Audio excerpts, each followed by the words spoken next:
What's on, ladies and gentlemen? My name's Ross, I like games, and today, well, there's another Digimon deck I want to talk about. We're going to be talking about a bunch of Digimon decks going forward, because I get lots of questions about Digimon decks and what are the best decks and all of that. So we are going to make sure that we go to a little bit of effort. And we make sure we're talking about Digimon decks. We make sure that we are essentially covering everything we need to cover, because frankly, it would be somewhat rude if we didn't. Now, the deck I want to talk about today was shared over on Twitter by one of the Japanese stores that I follow. And it is actually a largely blue deck with a little bit of green, but it's got the Imperialdramon Dragon mode, which I know a lot of people are quite excited about. And it is very much including the third set. So it seems like a pretty nice one to be having a little bit of a look about. And if we start off having a little bit of a look at the Digi-Egg here, it's kind of interesting because on the one hand, it does play Uppermon. On the other hand, it only actually plays one Uppermon. That's got the inheritable skill whereby when you attack, you get to draw a card, as long as your opponent has any evolution-free Digimon on the field.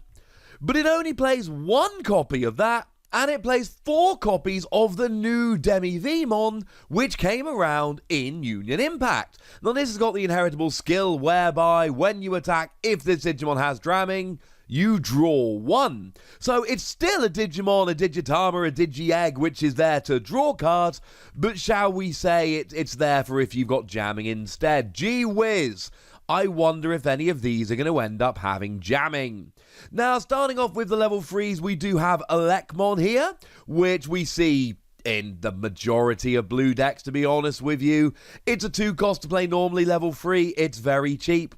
Similarly here, we do have the Gomamon that came around in the starter deck.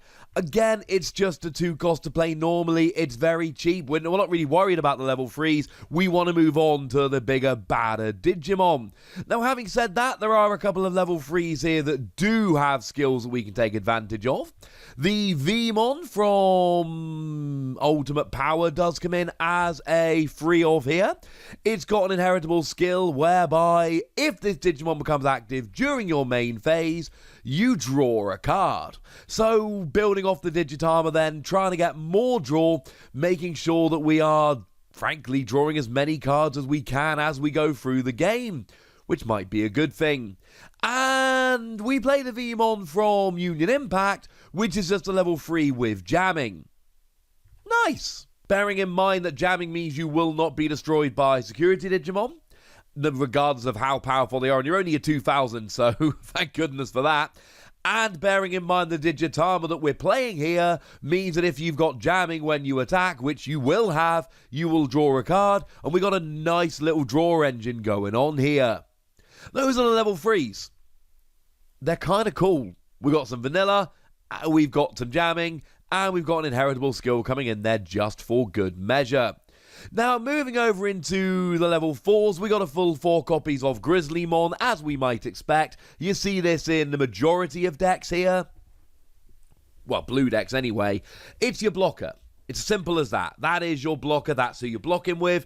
You got to pay 2 memory to attack, so you're probably not attacking, but you got a blocker. We need a blocker. That is good. We also see a full playset of Gorillamon here, and Gorillamon sees a lot of play in blue decks, and it's very simply because it's a 1 cost to evolve level 4. For what it's worth, 6,000 power for a level 4 is high, but it's not really why we're playing it. We're playing it because it's a 1 cost to evolve. So you play a 2 cost level 3, evolve it into this, and all of a sudden we paid 3 memory and we've got a level 4 Digimon on the field. That sounds alright by me. And then the other level 4 we're rocking here is one, it's again from Union Impact, one of the newer cards. This is a fairly Union Impact heavy deck.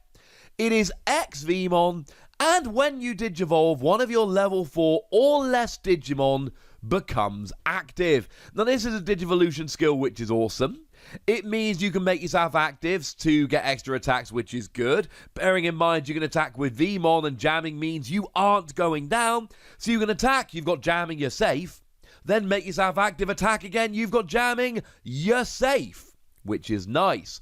But do bear in mind, If you're made active during the main phase, you're a level 4 that's evolved from Vmon, you will draw a card.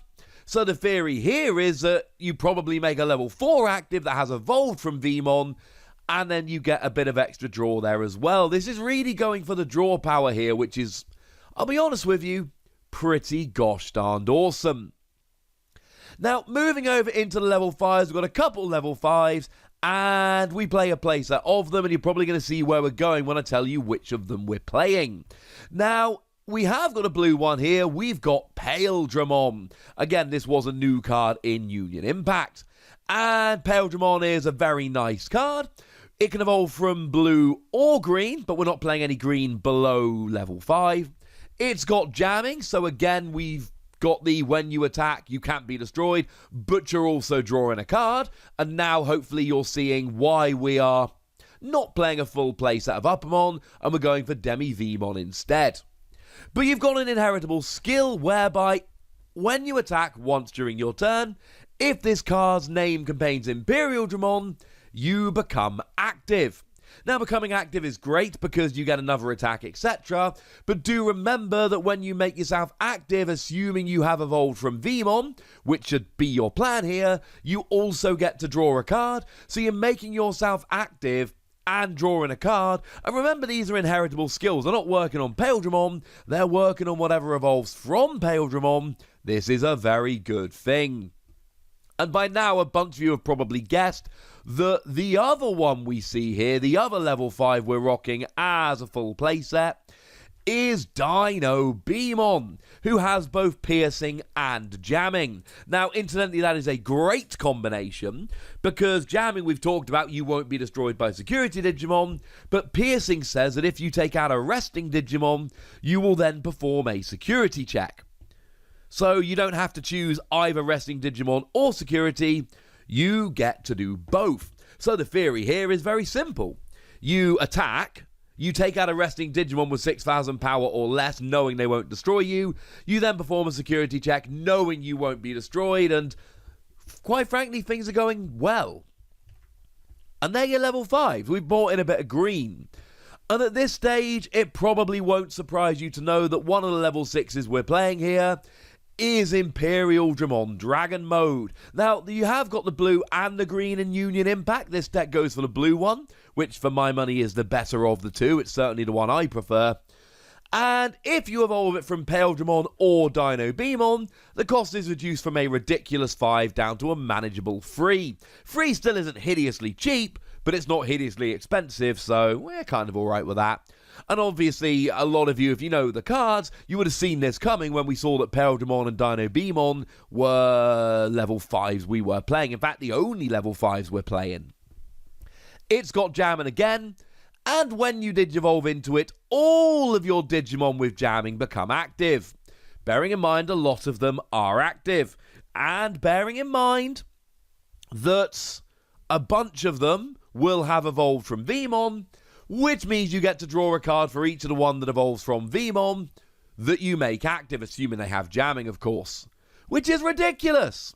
So what we've really got in this deck is a huge amount of jamming, a whole bunch of draw, and you're drawing extra cards, you're setting up nicely, and you're not being destroyed by security cards, which keeps your Digimon on the field, which gives you extra attacks. Plus, we got multiple ways to make ourselves active, and if you're not being destroyed by security Digimon, and you're making yourself active at times throughout the game, that is extra attacks, and extra attacks get rid of security, which leads to wins, quite frankly.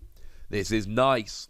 Now, there is another level 6 we see. It's only played as a 2 of, so it's very much your backup level 6, if you were. Well, let's just say your reserve level 6. But it's Bancho Stingmon. We got piercing here, which is nice. Take out a resting Digimon security check. Although 9,000 power for a level 6 is not quite the lowest, but it is horrendously low. And when you attack, if this Digimon attacks your opponent's Digimon with 12,000 power or more, this Digimon gains 7,000 power and security attack +2. But bearing in mind, you've also got piercing. So you turn into a 16,000 power Digimon, bearing in mind the highest we see as a stated power is 15,000. Okay, it's on Omnimon. This is blatantly there as an Omnimon counter. You then take out the Omnimon, and then you take out 3 security cards. Although, to be clear, Bancho Stingmon does not naturally have jamming, so that could be kind of awkward, because you got 9,000 power, although you've got 3 security checks that you're making, you might not get through them all. It is also interesting to note here that this can only evolve from green, so you've got to be a little bit careful, because you're either evolving it from Dino Beamon or you're not evolving it at all. And yes, obviously we're playing Omnimon, we're playing a blue deck, we're playing Omnimon, we're playing free Omnimon, of course we are. Why would we not be? It's a phenomenal card. It's the best card in the game, and I don't think there's much argument against it. 15,000 power is huge, but I love that we're playing Bancho Stingmon to win a mirror match. Ha! When you Digivolve, you name a Digimon, and all of your opponent's Digimon with that name get deleted.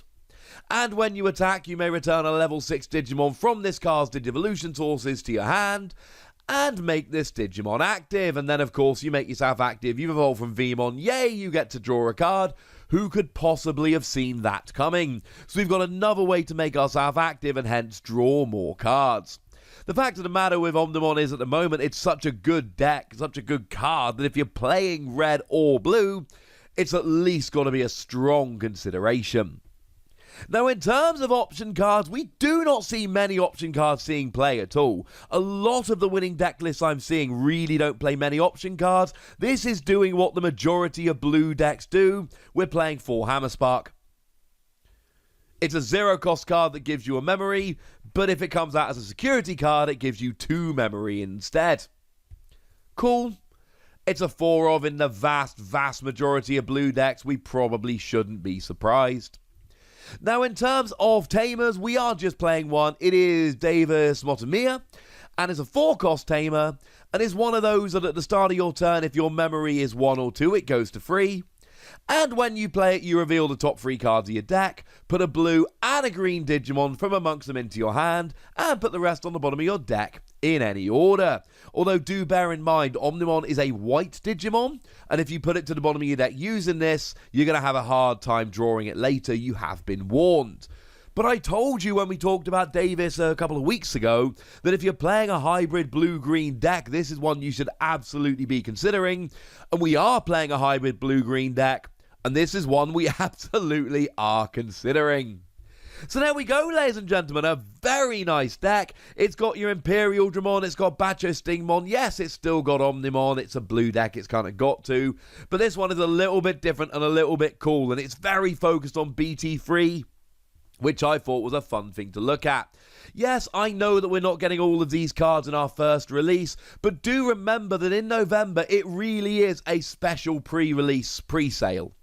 The actual release is January for set 1, and then February for set 1.5.